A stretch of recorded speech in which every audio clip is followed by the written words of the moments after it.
200 anni fa nasceva il medico Giovanni Falconi, tra i primi ad occuparsi di vaccini. A Cagliari una giornata dedicata all'illustre chirurgo sardo e all'enorme contributo che diede allo studio dei metodi di vaccinazione, tema tra l'altro di strettissima attualità. Rossella Romano.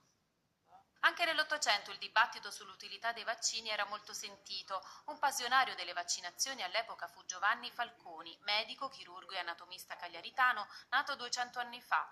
Per ricordare la sua attività scientifica se ne è parlato oggi a Cagliari in un convegno organizzato dall'Associazione Clemente Susini.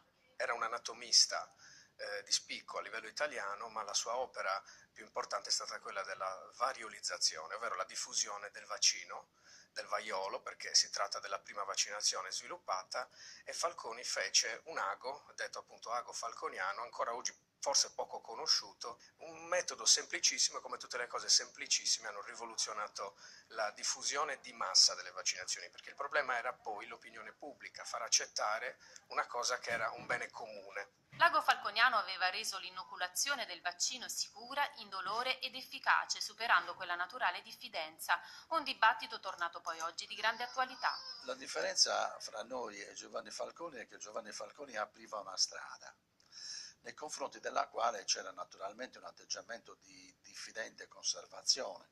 La storia della medicina, l'epidemiologia e il benessere del mondo che è cresciuto ha dimostrato che i vaccini sono una delle armi più importanti per garantire la salute e la qualità della vita delle persone.